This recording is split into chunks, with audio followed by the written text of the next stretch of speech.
Bulletin में सबसे पहले आपको बताएं, मेयर कराची वसीम अख्तर अलविदाई प्रेस कॉन्फ्रेंस के दौरान आपदीदा हो गए, जज्बाती होकर कागजात फेंक दिए। प्रेस कॉन्फ्रेंस में उन्होंने कहा कि उन्होंने वजीर आला, गवर्नर, सदर और वजीर आजम को कई खत लिखे लेकिन कोई जवाब नहीं आया।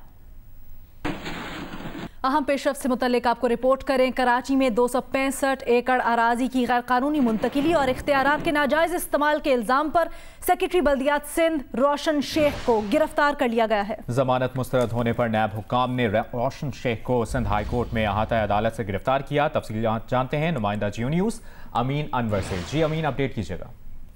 जी बिल्कुल, गैर कानूनी अलॉटमेंट केस में सेक्रेटरी लोकल गवर्नमेंट रोशन शेख को जमानत मुस्तरद होने के बाद सिंध हाई कोर्ट से नैब हुकाम ने 5 घंटे बाद गिरफ्तार कर लिया। आज सुबह अदालत ने 10 मुल्ज़मान की दरख्वास्त जमानत पर फैसला सुनाया, जिसमें रोशन शेख, लाला फजलुर रहमान समेत 10 मुल्ज़मान शामिल थे। अदालत ने तमाम मुल्ज़मान की जो जमानत है वो मुस्तरद कर दिया। रोशन अली शेख पर इल्जाम था कि इन्होंने अपने इख्तियारात का नाजायज इस्तेमाल किया और सरकारी 265 एकड़ अराजी कोरंगी में जो है वो गैर कानूनी तौर पर अलॉट की है, जिसमें इन पर इख्तियारात के नाजायज इस्तेमाल का इल्जाम था और कौमी खजाने को करोड़ों रुपए का नुकसान पहुंचाने का इल्जाम था। अदालत ने अपने फैसले में ये कहा है। ठीक है, बहुत शुक्रिया अमीन अनवर। और अब आपको बताएं, जुमे और हफ्ते को होने वाली बारिश ने कराची के इलाके सुरजानी टाउन का हुलिया ही बिगाड़ दिया। सैलाबी सूरत हाल अब तक बरकरार। 2 दिन तक इलाके में कश्तियां चलती रहीं, बिजली आज तक गायब, गैस बंद। सेक्टर 4B और 4C में पानी जमा है। पानी निकालने के लिए इंतजामी अमले ने अहले इलाका से ही पंप के डीजल के लिए रकम का मुतालबा कर दिया। यूसुफ कोट, बिस्मिल्ला टाउन में भी पानी जमा है। जहां पानी कम हुआ वहां कीचड़ और गंदगी के ढेर लगे हैं। कि इलेक्ट्रिक का कहना है कि मुतासरा इलाकों में पानी के निकास तक बिजली की बहाली का काम नहीं हो सकता। सुरजानी के इलाके यूसुफ कोट में तीसरे दिन भी पानी जमा है। इलाके में बिजली और गैस की सप्लाई मुअत्तल है। मखदूश सूरत हाल के सबब इलाका मकीन नकल मकानी करने पर मजबूर हो गए हैं। इस वक्त इलाके की ताज़ा तरीन सूरत हाल क्या है, ये बता रहे हैं नुमाइंदा जियो न्यूज़ रियाज एंडी।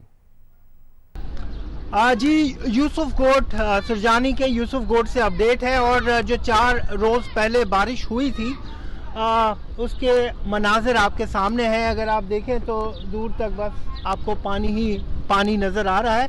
और जिस रोड से मैं इस वक्त गुजर रहा हूँ यहाँ तो फिर पानी कम है। इसके बराबर में जो मुत्तसिल रोड है, जो आप हमारे ड्रोन से भी जिसकी शॉट्स देख सकते हैं, वहाँ पे सूरत हाल बहुत ही ज़्यादा अबतर है। लोगों के पास खाने के लिए भी कुछ नहीं है और खासी परेशानी है इस वक्त। और सितम ज़रीफ़ी ये है कि इस वक्त तो ये सूरत हाल है ही, ऊपर से बादल जो है वो भी उमंड आए हैं, तो अगला स्पेल भी होने जा रहा है।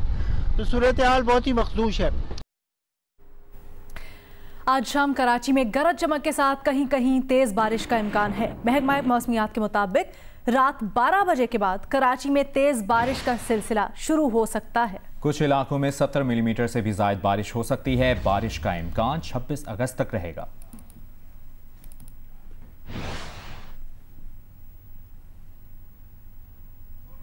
विफाकी वजीर बराए हवाबाजी गुलाम सरवर खान ने कहा है कि इतना जुल्म हलाकू और चंगेज खान ने नहीं किया जितना 2 जमातों ने मुल्क के साथ किया, जिन्होंने 35 साल इस मुल्क को लूटा और जमहूरियत के नाम पर तबाह किया। वो वाजिबुल कत्ल हैं। सबका एहतसाब होना चाहिए, ये भी उन्होंने कहा। उन्होंने कहा कि मुल्क में माफियाज काम कर रहे हैं, माफियाज की वजह से मुल्क में महंगाई हुई है। क्या मजीद कहना था, खुद मुलाहिजा कीजिए। फेडरल मिनिस्टर बैठे थे, हमारी सारी फेडरल कैबिनेट का भी होना सबको होना चाहिए, लेकिन जिन्होंने 35 साल इस मुल्क को बेदर्दी के साथ दोनों हाथों से लूटा और स्वाय लूटने के इनका कोई काम नहीं था।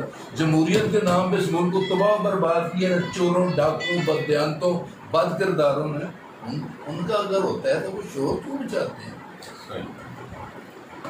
वो डाकू हैं, वो चोर हैं, वो इस मुल्क के दुश्मन हैं। उन्होंने लूटा इस मुल्क को, खून चूसा है इस गरीब कौम का।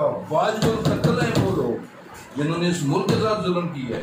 विफाकी वजीर हवाबाजी गुलाम सरवर खान का बयान आपने मुलाहिजा किया। गालिबन मीडिया से गुफ्तगू कर रहे थे, माइक्स भी आगे पड़े हुए हैं। इसी के ऊपर रद्द अमल जानेंगे। नून लीग की रहनुमा मरियम औरंगजेब साहिबा हमें टेलीफोन लाइन पर ज्वाइन किए हुए हैं। मरियम साहिबा, कहते हैं विफाकी वजीर के जिन्होंने 35 साल इस मुल्क को लूटा, जमहूरियत के नाम पर तबाह किया, वो वाजिबुल कत्ल हैं। जी बिस्मिल्लाहिर्रहमानिर्रहीम। जो सरवर साहब हैं वो एक ऐसे शख्स को रिप्रेजेंट कर रहे हैं जिनका नाम इमरान साहब है, जो दहशतगर्दी की, जो फसाद की, इंतशार की कंटेनर पर खड़े होकर तरबियत और तरगीब देते रहे हैं। और आज जो गुफ्तगू उन्होंने की है, अगर मुल्क को लूटा 2 साल जिस माफिया ने है, जिसने मुल्क की आटा चीनी चोरी तक नहीं छोड़ी, अवाम का चीनी और आटा चोरी कर लिया। माफिया इस वक्त हुकूमत के अंदर, काबीना के अंदर वजीर आजम इमरान खान साहब के दाएं और बाएं बैठे हुए हैं, और जो 2 साल से मुल्क को लूटा जा रहा है, जो करप्शन है, जो हकायक है, वो आज शाम को भी हम हकायक पाकिस्तान की आवाम के सामने रखेंगे। लेकिन पाकिस्तान की आवाम ने इन हुकूमती माफिया की वजह से आज अपने रोजगार से हाथ धो बैठे हैं। ना रोटी है आवाम के घर में, ना रोजगार है, मईशत तबाह कर दी। वो मुल्क जो 5.8% की तरक्की कर रहा था, वो मनफी 0.4% पे इस हुकूमती माफिया की वजह से पहुंची है। जिनके ऊपर इल्जाम लगा रहे हैं, उस वक्त तो मुल्क के पास जब रोजगार भी था, मुल्क की मईशत 5.8% पे तरक्की कर रही थी। मुल्क के अंदर ना आटा चोरी हो रहा था, ना चीनी चोरी हो रही थी। आटा 52 रुपए पे मिल रहा था, 110 किलो पे नहीं मिल रहा था। जो चीनी है वो 52 रुपए पे मिल रही थी और 110 रुपए किलो पे नहीं मिल रही थी। तो जिन लोगों ने लूटा, जिसका आज पाकिस्तान की आवाम सजा काट रही है, वो पाकिस्तान की आवाम को पता है। ये कंटेनर की गुफ्तगू, ये दहशतगर्द हुकूमत है इनका, क्योंकि इनके सरबराह इमरान साहब जो हैं वो कंटेनर पर चढ़कर 18 साल पाकिस्तान की जमहूरी हुकूमतों और फिर जो पिछले 5 साल जब मुल्क के अंदर एक मुंतखब वजीर आजम था, तब अंपायर की उंगली की तरफ इशारा करते थे। मुल्क में जमहूरियत के नाम पे नहीं, जो ये इल्जाम लगा रहे हैं, जमहूरियत को नुकसान पहुंचाया है इस सिलेक्टेड हुकूमत ने, जो RTS को बिठाकर मुल्क पे मुसल्लत की गई है। सही। तर्जुमान मुस्लिम लीग नून मरियम औरंगजेब, आपने इस बयान पर अपना रद्द-ए-अमल दिया, बहुत बहुत शुक्रिया आपका। बार फिर बात करेंगे विफाकी वजीर हवाबाजी गुलाम सरवर खान के ताज़ा बयान का, जो कहते हैं कि इतना जुल्म हलाकू और चंगेज़ खान ने नहीं किया जितना 2 जमातों ने मुल्क के साथ किया। मजीद उन्होंने कहा कि जिन्होंने 35 साल इस मुल्क को लूटा और जमहूरियत के नाम पर तबाह किया, वो वाजिबुल कत्ल हैं। इससे पहले हमने मुस्लिम लीग नून का रद्द-ए-अमल जाना था, अब पाकिस्तान पीपल्स पार्टी का रद्द-ए-अमल जानते हैं। हमें ज्वाइन करें पीपल्स पार्टी के रहनुमा नैयद बुखारी साहब। नैयद बुखारी साहब, गुलाम सरवर खान ने कहा है कि जिन्होंने 35 साल इस मुल्क को लूटा और जमहूरियत के नाम पर तबाह किया, वो वाजिबुल कत्ल हैं, सबका एहतसाब होना चाहिए। मुल्क में माफिया काम कर रहे हैं, माफिया की वजह से मुल्क में महंगाई हुई है। किसकी तरफ इशारा है उनका, आपका क्या रहता है? शुक्रिया। देखें, सरवर खान एक वफाकी वजीर हैं, और एक वफाकी वजीर जो कैबिनेट का मेंबर हो, उनसे इस किस्म की बात की तवक्को नहीं की जाती, क्योंकि वो रिस्पॉन्सिबल लोग होते हैं। और सरवर खान साहब जो 35 साल का जिक्र कर रहे हैं, 1988 से ऑनवर्ड वो पाकिस्तान पीपल्स पार्टी का हिस्सा रहे, वो अपने आप को वाजिबुल कत्ल करार दे रहे हैं। Secondly, due process of law के बगैर किसी को सजा तो नहीं मिलती। अगर किसी ने जुर्म किया है तो कोर्ट्स यहाँ मौजूद हैं, तो उनको सजा मिलनी चाहिए। लेकिन सरवर खान साहब ने जो स्टेटमेंट दी, ये एक नॉर्मल आदमी की स्टेटमेंट नजर नहीं आती। और सरवर खान की पहली स्टेटमेंट जो नेशनल असेंबली में आई थी रिगार्डिंग PIA पायलट्स, उसने कितना नुकसान दिया पाकिस्तान को, उसकी इकोनॉमी को, उसकी एयरलाइन को, उनसे आप अंदाजा लगा सकते हैं कि उनकी मेंटल अप्रोच क्या है। ये मेंटल अप्रोच उनकी और उनके लीडर की एक ही जैसी है। जैसे इमरान खान कहते हैं किसी को छोड़ूंगा नहीं, भाई तुम्हारे पास क्या इख्तियार है? छोड़ने का और ना छोड़ने का इख्तियार अदालतों के पास है, अदालतें फैसला करती हैं। और अगर किसी ने जुर्म किया है तो फिर एहतसाब का कानून, जिसके बारे में बड़ी कंट्रोवर्सी है, वो मौजूद है, लेकिन अभी तक उसका एहतसाब के कानून के तहत कितनी कन्विक्शंस हुई हैं। और बिलखुसूस ये जो कहते थे कि हम बहुत जल्दी बाहर से मनी लॉन्ड्रिंग का पैसा मंगवा लेंगे, तो कितने पैसे ये बाहर से लागे? ठीक है नैयद बुखारी साहब, बहुत शुक्रिया आपके वक्त के लिए।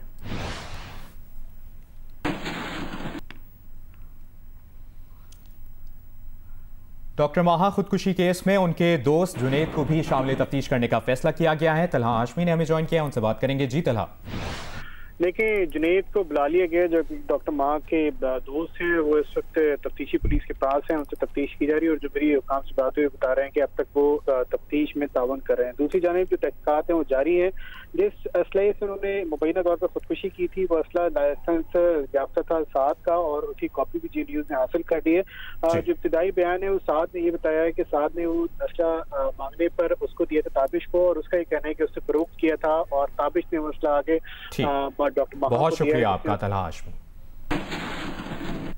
इस्लामाबाद में सेक्टर G11 से मिलने वाली ख्वाजा सरा की लाश पोस्टमार्टम के बाद वरसा के हवाले कर दी गई है। पुलिस के मुताबिक लवाहिकीन ख्वाजा सरा की लाश लेकर नारोवाल रवाना हो गए हैं। मौत की असल वजह पोस्टमार्टम रिपोर्ट सामने आने पर होगी।